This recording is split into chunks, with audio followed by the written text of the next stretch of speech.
Você já notou que toda vez que nós lemos a palavra de Deus, ela se renova? Nós encontramos Deus falando conosco sempre de uma forma diferente e atendendo às nossas necessidades. É o que eu percebo quando leio a Bíblia. Hoje nós vamos começar o livro de Ruth. Essa mulher fez a diferença no tempo dela e vai marcar também a nossa vida. Vamos pedir a direção? Meu Deus, hoje nós meditamos sobre essa mulher e a fé dela. A fé que nós podemos imitar também. A fé que não está restrita apenas a ela, mas a todos os que creem. Eu peço a tua direção, o teu discernimento. Abre o nosso entendimento, Senhor. Em nome do Senhor Jesus. Amém. O bispo escreve assim, um comentário sobre o livro. O livro de Ruth conta a história de uma família que viveu nos tempos em que Israel era governada por juízes. A fome levou Elimeleque e toda a família a sair dessa nação e morar nas terras inimigas de Moabe, em busca de uma melhor condição de vida. Em solo estrangeiro, Elimeleque morreu e Noemi ficou com seus 2 filhos, que logo se casaram com mulheres moabitas. Mas, depois de alguns anos, os filhos também faleceram, deixando-as viúvas desamparadas. Após isso, Ruth, uma das noras, conhece o Eterno por meio do testemunho de sua sogra. O temor de Noemi despertou a fé de Ruth e o seu desejo de seguir o Senhor Deus. A fé dessas mulheres moveu o Altíssimo, que a surpreendeu com uma nova família. No entanto, seu propósito era bem maior que simplesmente ampará-las. Era providenciar o casamento de Ruth, a fim de que de sua linhagem viesse Jesus, o Messias. Então aqui nós temos uma super história, né? Porque Ruth, ela entra na linhagem do Senhor Jesus, na genealogia, ela é citada, né? Uma das poucas mulheres citadas da Bíblia. Então, você entende por que nós estamos lendo em ordem cronológica. Porque o caso dessa história de Ruth está inserido nesse período de juízes, né? Então, como havia sempre os altos e baixos daquele povo, né? Então, Ruth está inserida nesse período em que Israel sofria porque não havia um juiz correto. E quando havia um juiz correto, então Israel prosperava. Então eles viajaram para a cidade de Moabe para viver ali e tentar vencer na vida. O número 1, né? Ruth, capítulo 1, versículo 1. E sucedeu que nos dias em que os juízes julgavam, houve uma fome na terra. Por isso, um homem de Belém de Judá saiu a peregrinar nos campos de Moabe, ele e sua mulher e seus 2 filhos. O comentário diz assim: Belém, no hebraico, significa casa do pão, definição que contrasta com os dias de fome que a população enfrentava. Era como se dissesse que faltava pão no lugar onde mais deveria ter o alimento. Israel sofria com a escassez porque oscilava no pecado, isto é, o povo vivia entre períodos de apostasia, arrependimento e restauração espiritual. Por isso sofria com a opressão dos inimigos e com a fome. Ter um território continuamente fértil, produtivo e próspero estava condicionado à fidelidade. Longe do Altíssimo, a nação ficava enfraquecida e vulnerável ao mal. E aí, seguindo para o 2, ele diz: E era o nome deste homem Elimeleque, e o de sua mulher Noemi, e o de seus 2 filhos, Malom e Quilion, efrateus de Belém de Judá, e chegaram aos campos de Moabe e ficaram ali.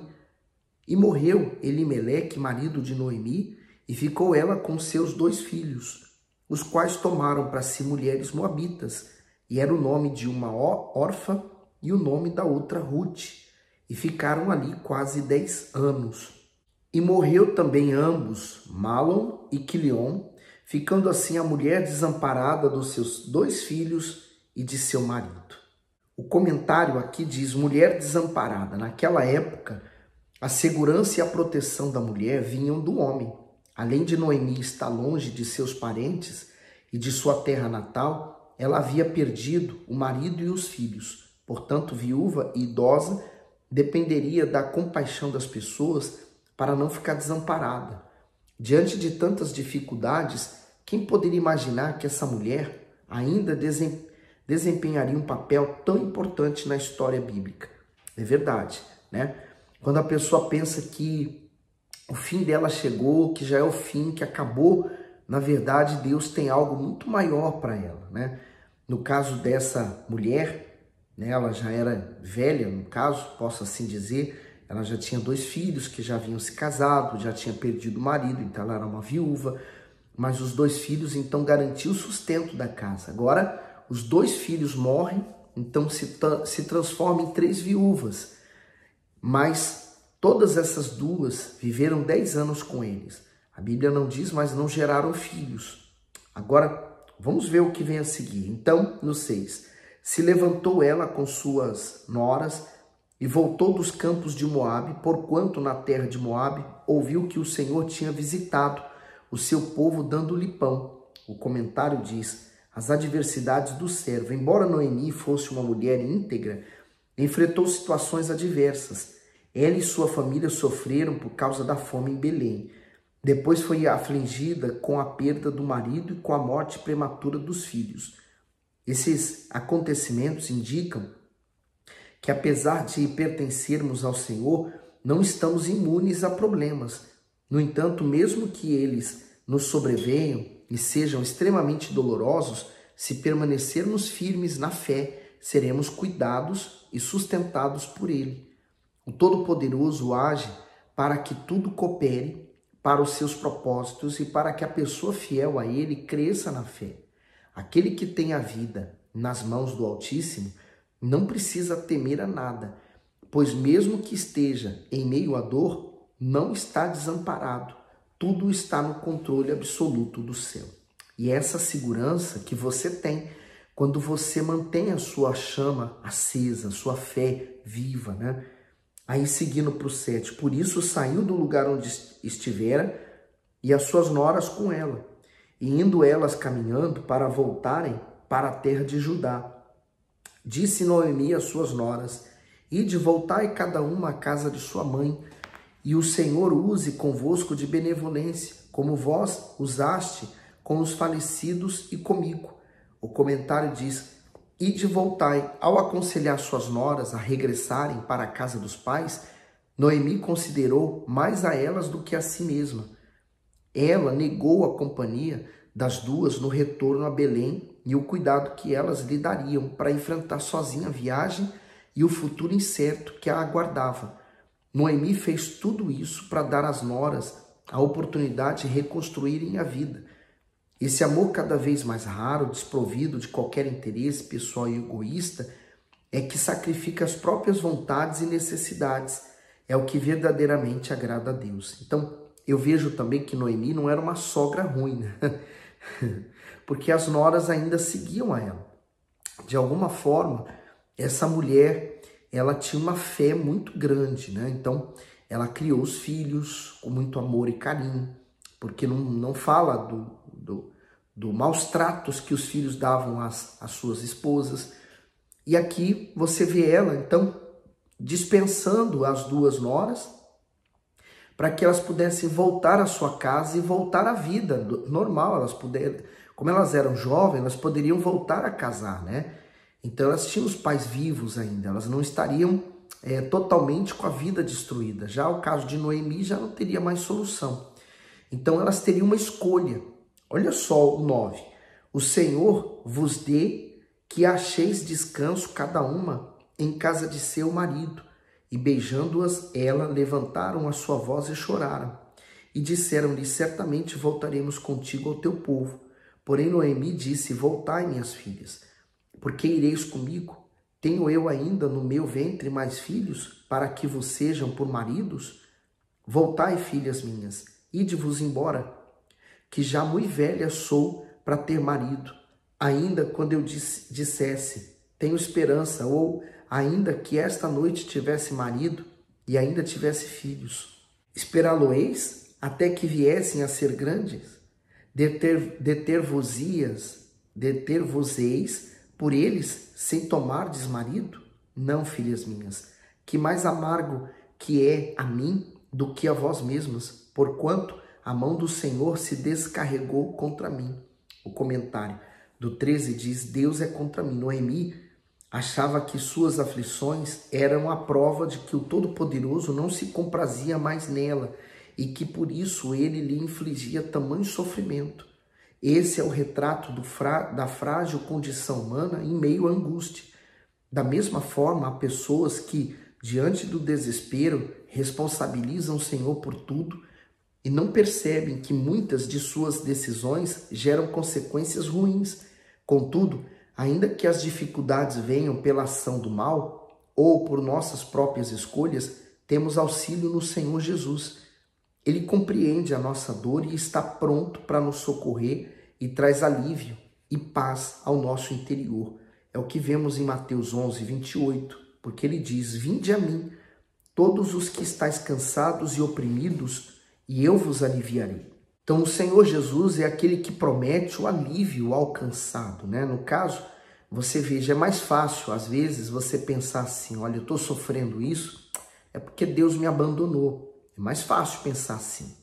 Mas às vezes você está enfrentando um deserto porque Deus está tentando falar com você. Ele está usando um problema para falar consigo. Por exemplo, eu não cheguei na igreja num momento de muita alegria. Eu cheguei na dor, cheguei no sofrimento. Eu cheguei gemendo mesmo. Então foi esse problema, os problemas da minha vida que me trouxeram até a casa de Deus e que me fizeram conhecer a Deus. E eu digo para você, se não fosse o sofrimento que eu passei, eu não estaria na igreja. Eu não seria hoje um pastor, por exemplo. Eu jamais seria.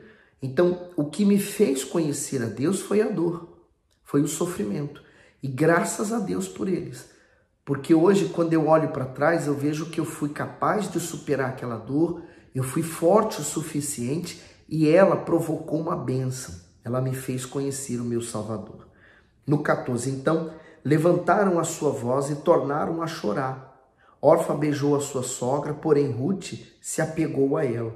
O comentário do 14, as diferentes decisões das noras de Noemi representam as nossas escolhas diante de Deus.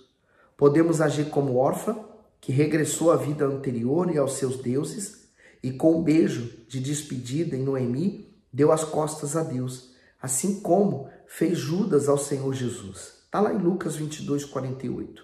Ou podemos agir como Ruth, aceitando de todo o coração e renunciando às nossas vontades e tudo que nos distancia dele, a fim de conquistarmos uma vida repleta aqui e por toda a eternidade.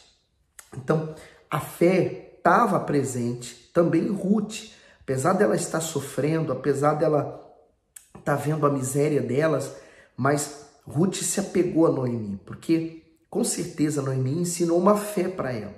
E ela, por mais que as circunstâncias não deixassem ela ver algo de bom, mas ela dentro dela cria que ia acontecer algo bom. No 15, por isso disse Noemi: eis que voltou tua cunhada ao teu povo e aos seus deuses. Volta tu também após tua cunhada. Disse, porém, Ruth: não me instes para que te abandone e deixe de seguir-te, porque aonde quer que tu fores, irei eu, e onde quer que pousares, ali pousarei eu. O teu povo é o meu povo, o teu Deus é o meu Deus. Então ela assumiu uma fé, né? Que forte, né? Quer dizer, ela assumiu uma posição diante daquela escolha, né? Eu escolho a Deus, por mais que seja difícil escolher a Deus, mas eu prefiro Ele. Eu já servi aqueles deuses. Então, por exemplo, você falar assim: você quer voltar à vida que você teve antes do Senhor Jesus? Não, eu já sei o que eu encontrei lá. Eu sei o sofrimento que eu tive. Então, eu não quero mais voltar para lá. Eu quero seguir em frente agora numa nova fé com o meu Senhor Jesus. O comentário do bispo do 16. O teu Deus é o meu Deus. A qualidade de fé de Ruth chama atenção, pois ela não ficou ansiosa a respeito do seu futuro, mesmo ciente dos riscos que envolveria sua decisão, depositou sua confiança no Altíssimo. Ela estava determinada a ter o Todo-Poderoso como seu Senhor e a fazer de Israel a sua casa. Nada era mais importante para a estrangeira do que pertencer ao Altíssimo. Ruth entendeu que a vida sem Deus não tinha sentido e que a salvação dependeria de uma decisão sua. A conversão genuína leva a pessoa a abandonar seu passado de pecados e de incredulidade para abraçar a fé com firmeza e assim permanecer para sempre na dependência do Senhor. Então é muito forte. Então aqui a gente tira o ensinamento para nós nos dias de hoje. As escolhas que nós fazemos, né? Temos que estar bem ciente delas. No 17, onde quer que morares, morarei eu, e ali serei sepultada. Faça-me assim o Senhor e outro tanto, se outra coisa que não seja a morte me separar de ti. Vendo Noemi que de todo estava resolvida a ir com ela, deixou de lhe falar. O comentário, ela estava resolvida. O procedimento de Noemi despertou profunda admiração e desejo em Ruth de conhecer a Deus, a ponto de não aceitar abandonar sua sogra. A mulher tem o poder de influenciar os que convivem com ela, tanto para o bem quanto para o mal. Quando é sábia, por meio de atitudes dirigidas pelo Espírito Santo, consegue estruturar suas famílias na fé. No 19, assim, pois, foram-se ambas, até que chegaram a Belém. E sucedeu que, entrando elas em Belém, toda a cidade se comoveu por causa delas e diziam, não é esta Noemi? Porém, ela lhe dizia, não me chameis Noemi, chamai-me Mara, porque grande amargura me tem dado o Todo-Poderoso. Cheia, parti, porém vazio, o Senhor me fez tornar. Por que, pois, me chamarias Noemi? O Senhor testifica contra mim, e o Todo-Poderoso me tem feito mal. O comentário diz, da doçura à amargura. O nome Noemi significa agradável, doce e ditosa. Mas ao entrar em Belém, ela pediu para que chamassem de Mara, que é traduzido como amarga. Ela estava amargurada e desesperançada quanto ao seu futuro, pois não conseguia usar os olhos da fé para enxergar a soberania e a fidelidade divina nas circunstâncias adversas. Sua tristeza era tão grande que desejou mudar seu nome. Quantas pessoas enfrentam situações semelhantes e feridas perdem o gosto de viver? Se nós entregarmos aos sentimentos, de fato viveremos amargurados. Porém, se cremos, a fé alimentará nossos sonhos e Deus transformará o choro em riso e o que está amargo em doce novamente. Então, quer dizer, Noemi aqui está sofrendo, né? O sofrimento dela foi muito grande, realmente, uma amargura grande, eu compreendo, mas temos que nos voltar para a fé. Podemos sofrer, mas não ficar no sofrimento. No caso dela, ela se deixou então levar por aquele sofrimento. Graças a Deus, ele tem a solução, ele tem a cura para a nossa alma, né? No 22, assim Noemi voltou e com ela Ruth, a moabita, sua nora, que veio dos campos de Moabe, e chegaram a Belém no princípio da colheita das cevadas. O comentário diz a moabita. A procedência de Ruth lhe atribuiu uma imagem depreciativa devido à idolatria, ao pecado e aos maus costumes de sua terra. Embora ela fosse vista assim pelos israelitas, o Senhor a enxergava além de suas origens gentias, isto é, ele não nos vê como o ser humano vê. Prova disso é o que o próprio Deus ordenou a Israel que tratasse com dignidade e amor os estrangeiros, pois um dia a nação também viveu como tal no Egito. De igual modo, por que haveríamos de fazer acepção de pessoas? Eu vou parar por aqui, nós vamos dar continuidade a esse livro, porque ele é muito profundo, ele é curto, porque ele tem 4 capítulos, mas a história de Ruth, ela exemplifica os nossos dias de hoje, as nossas escolhas, o que nós estamos fazendo com as nossas escolhas, o que queremos de fato e de verdade. Então, a gente tem que ler com bastante cuidado, né? É como um prato gostoso, você não pode sair comendo porque ele é bom e comer logo de uma vez, você vai saboreando. Então, vamos saborear o livro de Ruth.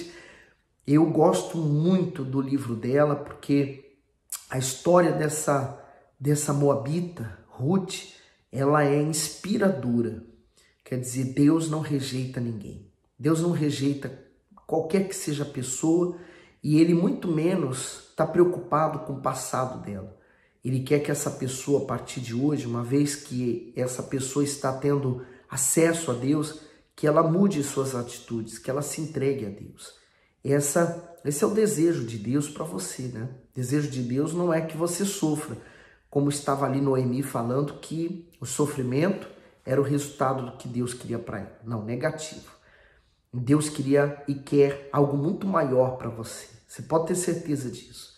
Se alguém que torce pelo seu fracasso, esse alguém é o diabo. Mas alguém que torce muito por você, esse alguém é Deus. Só que Deus, Ele vai sempre respeitar as nossas escolhas.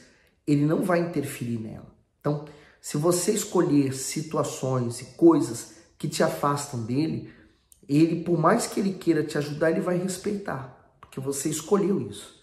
Mas se as suas escolhas estão levando você até Deus, Ele vai te abraçar, Ele vai cuidar de você.